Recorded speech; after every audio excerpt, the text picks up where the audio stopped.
கரூர் துயர சம்பவத்திற்கு பிறகு வீட்டை விட்டு தாவேக தலைவர் விஜய் வெளியே வந்திருக்கிறார்.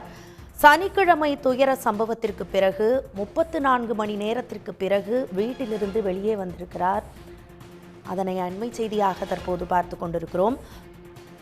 இது குறித்த கூடுதல் விவரங்களை தருவதற்காக எமது செய்தியாளர் குணசேகரன் இணைந்திருக்கிறார். குணசேகரன், தாவேக தலைவர் விஜய் அவர்கள் வீட்டை விட்டு கரூர் துயர சம்பவத்திற்கு பிறகு தற்போது வெளியே வந்திருக்கிறார்.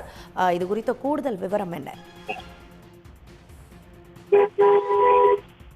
தமிழக வெற்றி கழகத்தினுடைய தலைவர் விஜய் நேற்று முன்தினம் கரூரில் நடந்த அந்த கோல் விபத்து குறித்து தொடர்ந்து அவர் இல்லத்திற்கு சென்றிருந்தார். அதனை தொடர்ந்து இன்றுதான் தற்பொழுது அந்த நீலாங்கரை இல்லத்திலிருந்து தற்பொழுது வெளியேறி இருக்கிறார். அதுவும் குறிப்பாக நேற்று முன்தினம் அவருடைய அந்த பிரச்சார பயணத்தின் பொழுது 40 பேர் உயிரிழந்திருந்தார்கள். அந்த துயர சம்பவத்தினை தொடர்ந்து சென்னை மற்றும் திருச்சி ஆகிய 2 விமான நிலையங்களிலும் செய்தியாளர் சந்திப்பினை புறக்கணித்திருந்தும் அதனைத் தொடர்ந்து மருத்துவமனைக்கு தாவேகா சார்பில் இருந்து யாரும் சென்று பாதிக்கப்பட்டவர்களை பார்க்காத ஒரு நிலை இருந்த போதிலும் அவர் நேரடியாக தனி விமானம் மூலமாக சென்னை திரும்பியிருந்தார்.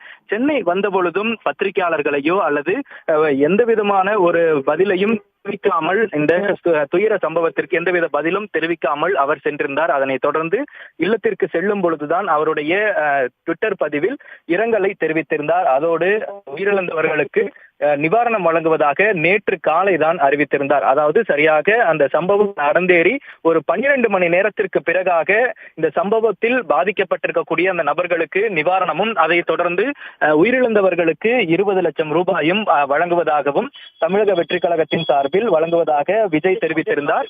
தற்பொழுது இந்த நிலையில் அவர் நீலாங்கரையில் இருக்கக்கூடிய அவரது இல்லத்தில் இருந்து தற்பொழுது புறப்பட்டு சென்று கொண்டிருக்கிறார். அவருடைய இல்லம் நீலாங்கரையில் இருக்கிறது. அவருடைய நீலாங்கரை இல்லத்தில் இருந்து அவருடைய பாதுகாப்பு வாகனம் மூலமாக திருவான்மியூர் நோக்கி அவருடைய வாகனம் தற்பொழுது பயணித்துக் கொண்டிருக்கிறது. இந்த நிலையில் அவர் எங்கே செல்கிறார், எந்த இடத்திற்கு செல்கிறார், யாரை பார்க்க செல்கிறார் என்பது போன்ற எந்த விதமான தகவலும் இதுவரை விஜய் தரப்பில் இருந்தோ அல்லது தமிழக வெற்றி கழகம் தரப்பில் இருந்தோ இதுவரை தெரிவிக்கப்படவில்லை. இருந்த போதிலும் அவருடைய வாகனம் தற்பொழுது நீலாங்கரையிலிருந்து திருவான்மியூர் நோக்கி தற்பொழுது சென்று கொண்டிருக்கிறது. அவரை பின்தொடர்ந்து செல்லக்கூடிய அந்த காட்சிகளையும் நம்மால் பார்க்க முடிகிறது. இவர் கரூர் செல்கிறாரா அல்லது வேற ஏதேனும் பகுதிக்கு செல்கிறாரா என்பது குறித்து இதுவரை இன்னும் எந்த விதமான தகவலும் வரவில்லை. கரூர் செல்வதற்குண்டான அந்த பாதுகாப்பு குறித்தும் அதே போன்று அந்த மாவட்ட காவல் உயர் அதிகாரிகள் தரப்பிலும் அனுமதி பெற வேண்டும் என்பதன் காரணமாக இதுவரை அனுமதியும் பெறப்படவில்லை. இதன் காரணமாக தற்பொழுது விஜய் எங்கே செல்கிறார் என்ற ஒரு தகவல் இதுவரை நமக்கு கிடைக்கப்பெறவில்லை.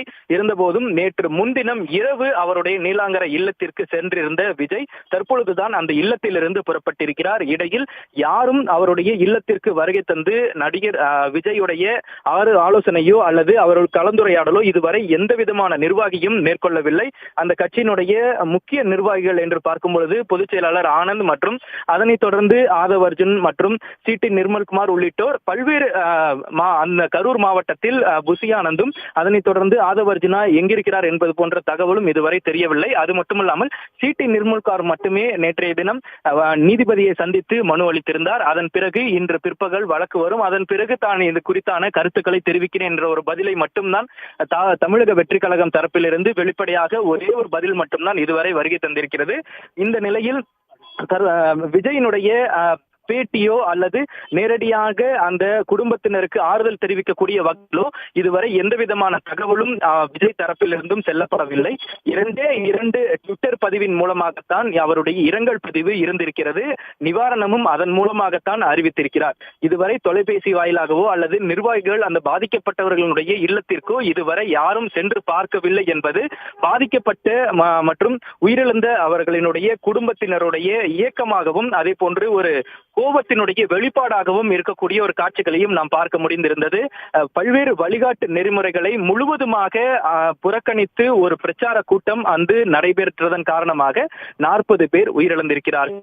இதன் காரணமாக நடிகர் விஜய் தாவேகாவினுடைய தலைவராகவும் இருக்கக்கூடிய அவருடைய ரசிகர்கள் மற்றும் அவர் பிரச்சாரத்திற்கு வருகை தந்து அவரை பார்ப்பதற்காக வருகை தந்திருந்த 70க்கும் மேற்பட்ட நபர்கள் இன்னும் மருத்துவமனையில் சிகிச்சை பெற்று உடல்நலம் தேறி வரக்கூடிய அந்த காட்சிகளும் தொடர்ந்து மருத்துவமனையிலிருந்து அந்த மாவட்டத்திலிருந்தும் காட்சிகளும் தகவல்களும் கிடைக்கப்பட்டிருக்கின்றன. இந்த நிலையில்தான் தமிழக வெற்றி கழகத்தினுடைய தலைவர் விஜய் தற்பொழுது அவருடைய நீலாங்கரை இல்லத்திலிருந்து புறப்பட்டு திருவான்மையூர் நோக்கி தற்பொழுது சென்று கொண்டிருக்கிறார். தற்பொழுது திருவான்மையூர் சிக்னலை கடக்கக்கூடிய தாவேகாவினுடைய தலைவர் விஜயினுடைய வாகனம் எங்கே செல்கிறது, யாரை பார்க்க செல்கிறார் என்பது போன்ற எந்த விதமான தகவலும் வரவில்லை. இதற்கிடையே அவருடைய இல்லத்திற்கு நேற்று இரவு வெடிகுண்டு மிரட்டல் என்பது இமெயில் மூலமாக காவல் உயரதிகாரிகளினுடைய அலுவலகத்திற்கு வருகை தந்திருந்தது. அதனைத் தொடர்ந்து தமிழ்நாடு டிஜிபி தரப்பிலிருந்து அந்த அவருடைய இல்லத்தில் நேற்று இரவு மோப்ப நாயோடு குடியிருக்கக்கூடிய வெடிகுண்டு சோதனை நிபுணர்கள் சோதனையினை மேற்கொண்டு சுமார் 1 மணி நேரத்திற்குள்ளாக அந்த சோதனையை முடித்து அவர்களும் புறப்பட்டு சென்றனர்.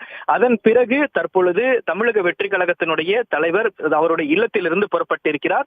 வழக்கமாக அவருடைய வாகன ஓட்டுநர் மதியம்தான் அவருடைய இல்லத்திற்கு வருவார். ஆனால் இன்று காலை 8:30 மணிக்கெல்லாம் அவருடைய இல்லத்திற்கு வருகை தந்திருந்தார். அப்பொழுது அவரும் ஒரு தகவல், இன்று பிற்பகல் பனையூர் செல்ல வாய்ப்பு இருப்பதாக ஒரு தகவலாக தெரிவித்திருந்தார். ஆனால் தற்பொழுது அவர் பனையூர் செல்லாமல் வேறொரு பகுதிக்கு, அதாவது திருவான்மையூரிலிருந்து சென்னையினுடைய உட்பகுதிக்கு வரக்கூடிய அந்த காட்சிகளை பார்க்க முடிகிறது. பனையூர் அவருடைய நீலாங்கரை இல்லத்திலிருந்து பனையூர் வேறொரு திசையில் இருக்கிறது. ஆனால் இவர் எதிர் திசையில் சென்னையினுடைய உட்பகுதிக்கு வரக்கூடிய ஒரு காட்சிகளை பார்க்க முடிகிறது. எங்கே செல்கிறார் என்ற ஒரு விவரம் இதுவரை அவரோட பயணிக்கக்கூடிய அந்த காவல் அதிகாரிகளுக்கோ அந்த துணை ராணுவத்தினருக்கோ யாருக்கும் இதுவரை தெரியப்படவில்லை. இந்த நிலையில் அவர் எங்கே செல்கிறார் என்பதை பின்தொடரக்கூடிய அந்த காட்சிகளையும் நம்மால் பார்க்க முடிகிறது. இதுவரை நேரடியாக பாதிக்கப்பட்ட குடும்பத்தினருக்கான அந்த ஆறுதலை தொலைபேசி மூலமாகவோ இதுவரை தெரிவிக்காத ஒரு நிலையில் அவர் பல்வேறு விமர்சனங்களுக்கு தற்பொழுது உள்ளாகி இருக்கிறார். பல்வேறு வழிகாட்டு நெறிமுறைகளையும் முழுவதுமாக மீறி ஒரு கூட்டம் நடைபெற்றதற்கு தொடர்ந்து எதிர்ப்பு தெரிவித்து வரும் நிலையில் அவருடைய இல்லத்திலிருந்து தற்பொழுது புறப்பட்டிருக்கக்கூடிய அந்த காட்சிகளையும் நம்மால் பார்க்க முடிகிறது.